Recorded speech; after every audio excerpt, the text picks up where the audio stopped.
Hey guys, listen to this. I was just kind of putting the data together in alignment, thinking that sometimes some of these content creators, whether they be autistic and or maybe have some similarities with you, discovering pathologically sick relationships, dangerous men, etc., they may have uh, an ability to use your data to be a content creator here on YouTube or whatever other platform, Facebook, whatever, by using your sensitive data and or your story, your life experience, your targeted experience, maybe even knowing in advance that they're setting you up for failure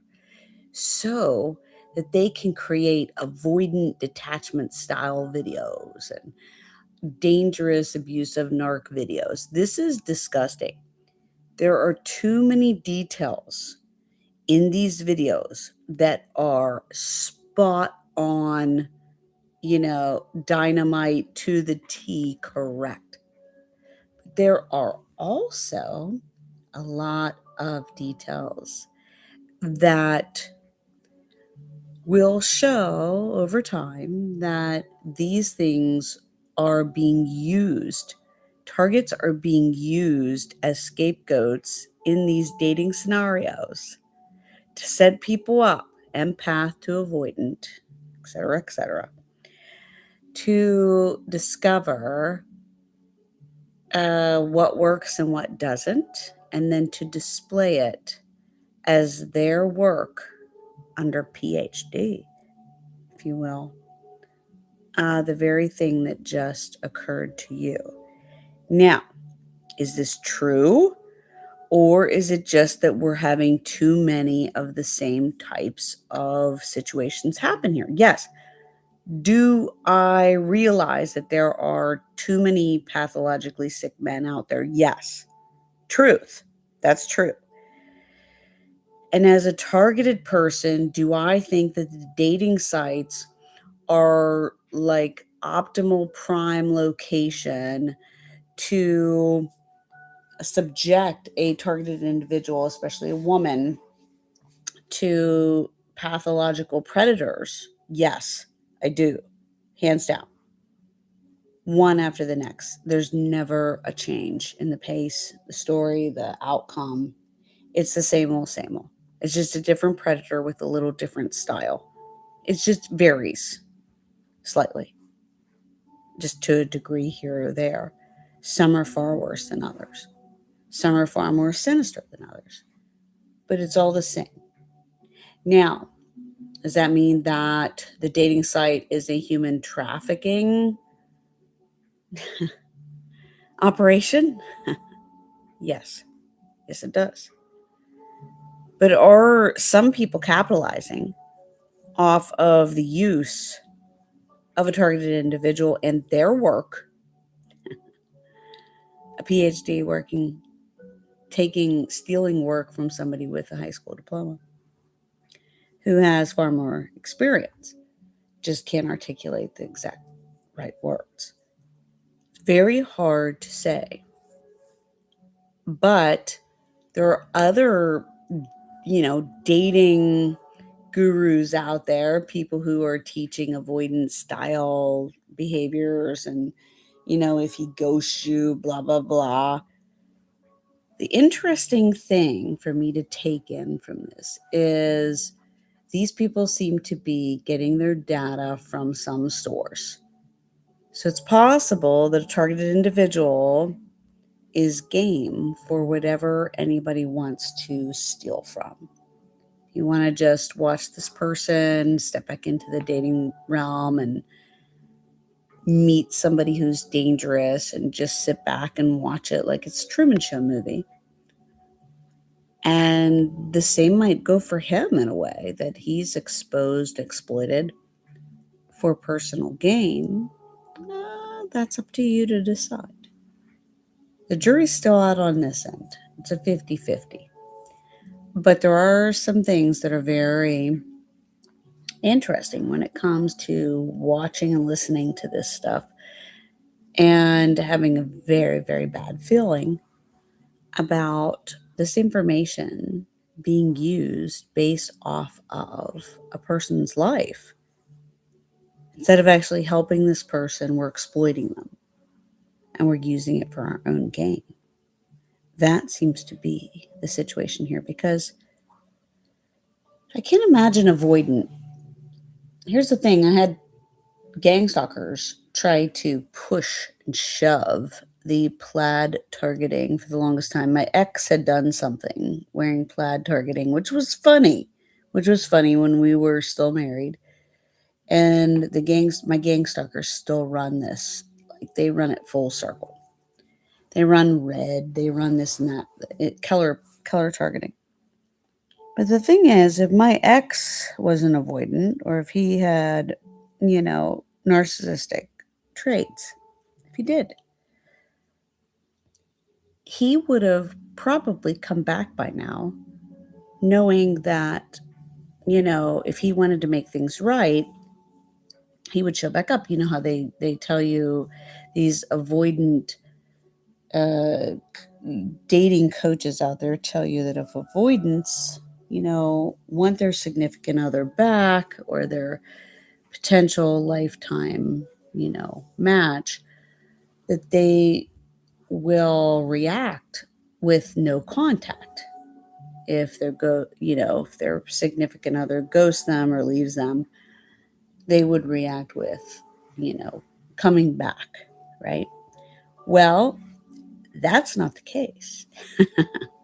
So it's interesting how people try to play God and control and this and that. And that's not the only example I'm trying to give here. But then again, who would want some of these creeps back? I mean, if you only knew, I could write a book on each one of the creeps that I've met, and some of them worse than others. Ladies, there's no reason to watch some of these videos. You don't want them back. I did a workbook today where I wrote out all the dangerous things about all the men that have had influence on me in my life. And when I started to see what actually did, I cried because I was like, wow, that wasn't even revealed to me before, that I learned that. And I learned bad things from men. I learned things that hurt me and hurt my self-esteem and my self-worth from men, and that changed the trajectory of my life because of men. And what was revealed was pretty painful. But I was able to make the connections. And ladies, once you start writing this stuff down and you start to see like all the behaviors that you would accept from somebody that you shouldn't because your value is so much higher, you wouldn't even want them back. They are toxic, they're dangerous, and they don't have the capacity to change. It's a very sad part about it is, even for people like me, I'm hopeful, always hopeful for the narcissist to change. But the situation of a TI, almost impossible. You just have to keep going where you're at. You kind of have to meet yourself where you're at. But and that's with a TI who's empathic. With a narcissist or somebody who is avoidant or some other type of, antisocial personality disorder, they have no capacity to change. They have no capacity to meet you somewhere to say, hey, look, this is where I was wrong. I should have done this better. I'm sorry that this happened. No, no, you don't get that with any of these people. They aren't sorry. They don't need to change. There's nothing wrong with them. They're just abusers. That's all. It is a tough reality. It is. It's even hard for somebody like me, the hopeless romantic who keeps going out there thinking, you know what, this time I'm going to prove this. And I thought about this. The reason why I really care so much, after I did this workbook today was that I want to know what it is that makes them the way that they are, what it is that forms. How is that a mother or some other influence or something else in their life helps them form such deep-seated insecurities that they can't behave like adults. They have to behave like impetulant children. That is the biggest confusion and the biggest reason for why I keep doing what I'm doing. Because I really just want to know. I'm really just curious as to how that happens.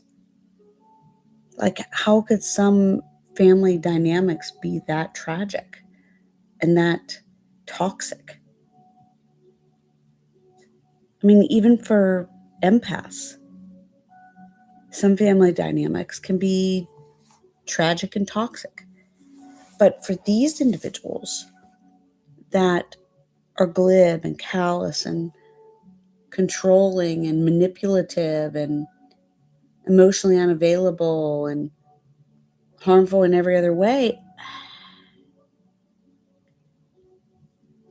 these men who are predators, you've got to wonder what it is that causes them to just act out, turn a mountain into a molehill, just cause an uproar for nothing, just kind of cry and raise a ruckus over something so small. Like, all of a sudden, like, you've got to wonder what actually takes hold, like what takes form, what forms, how this happens. It's almost impossible to figure out. Anyways,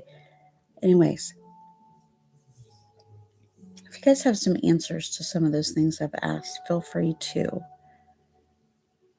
comment, hit a thumbs up if you like this, share with other people so we can all learn. I mean, who knows? There's cures for lots of things. But at the end of the day, the idea is to heal, help, and to try to do the best we can to make the world a better place. This is very tragic because this stops the world from happening, right? This stops relationships from forming. And then, my God, if you have a 55-year-old who's still acting like a child and he says, well, my son is just like me. Oh, Jesus. And then what's his son going to be like? Right? You see where I'm going with this? The world wants to blame this on the victims. We need to stop doing that. We need to put the blame right where it belongs. But we need to figure this out. This is a big problem.